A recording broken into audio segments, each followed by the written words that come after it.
נשמה, יישר כוח נשמה. אז בוא נתחיל באמת, כולם דיברו על זה שצריך בפריפריה. צריך בפריפריה. יהיה בפריפריה? זו שאלה טובה, קודם כל. אני, לפני שעוד עשינו את הפאנל, גם עשיתי סיבוב כזה אצל כל מיני אנשים שאני עובד איתם. בין אם זה יזמים, בין אם זה ראשי ערים, בין אם זה מהנדסי ערים והכל, בשביל לנסות להבין קודם כל מה הבעיה, מה תוקע את העניין. אחד הדברים שאני רוצה להגיד זה שכולם רוצים, בטח כולם שמעו את זה וזה נאמר פה והכל, כולם רוצים, לכאורה משהו לא קורה. ואז אתה מגיע לנקודה שחסר פה שיתוף פעולה אמיתי. שיתוף פעולה אמיתי אומר שבעצם כל הגורמים יושבים ביחד ומתחילים לעשות מעשה.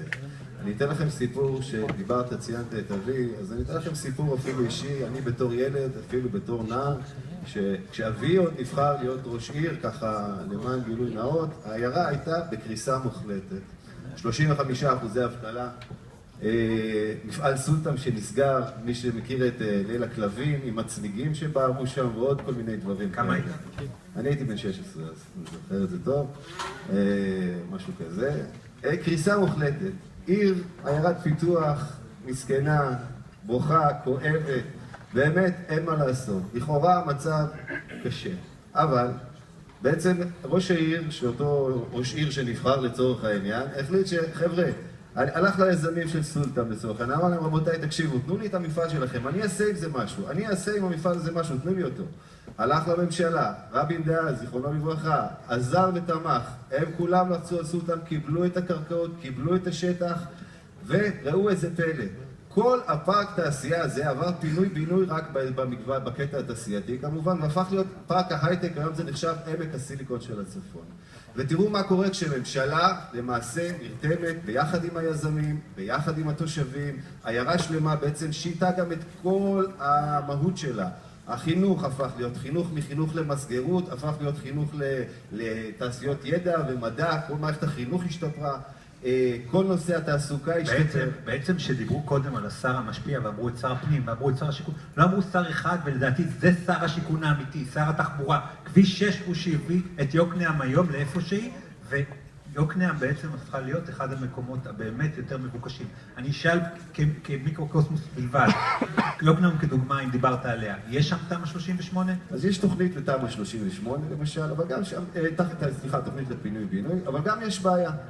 כי בעצם היום אם הם צריכים לתת אחוזי בנייה גבוהים כל כך, זה אומר מבחינת העירייה שהיא צריכה להקים מגדלים בעיירה שהיא לכאורה עיירה פסטורלית, ומחייב מבחינתם גם שינוי של כל מיני אלמנטים שקשורים לתחבורה ותשתיות.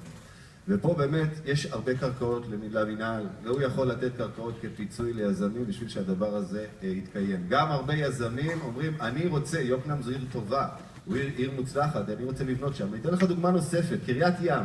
קריית ים, ראש העיר, לפני שהגעתי לפה, הרים לי טלפון, ביקש ממני, צחי, תגיד את השם שלי בוועידה הזאת. אמרתי לו, למה, מה קורה?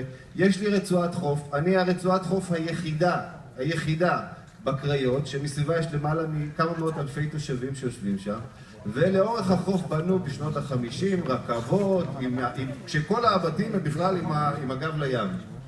ואף יזם לא מגיע לעשות של התחדשות עירונית. רבותיי, רצועת חוף, אני אומר, דיברנו על איך למנף עיר. תסתכלו כמה אתה יכול, כשאתה עושה תוכנית אסטרטגית כללית לעיר בכלל, ואתה עכשיו אומר, אני לא רואה רק את הפינוי-בינוי, אני רואה גם את האוכלוסייה היצירתית הזאת שתגיע, כי אני הולך לעשות אינטגרציה בין האוכלוסיות, וצריך לעשות את התהליך הזה בשיתוף עם התושבים ועם היזמים, כולם צריכים לשבת בשולחן אחד, עם המדינה גם, ולעשות, כי הם בעצם הולכים לשפר את כל איכות החיים בעיר, והם, אגב, אפרופו קריית ים, ברגע שעושים תוכנית, אז מתייחסים גם לקו החוף. מגיעה אוכלוסייה חדשה, טובה, חזקה. מטבע הדברים, האוכלוסייה היצירתית הזאת היא גם פותחת עסקים. היא תפתח ויפעל לחץ כלפי מעלה לפתח את העיר ואת רצועת החוף. אז הנה, את העבודה שלך עשית, קריית ים על המפה, היה ראש עיר גאון שם שאמר אני אתן פרס כספי על בתולת הים הראשונה שתביאו לי. זה הדובר שלו, זה לא. טוב, אוקיי, אני רוצה לעבור אלייך.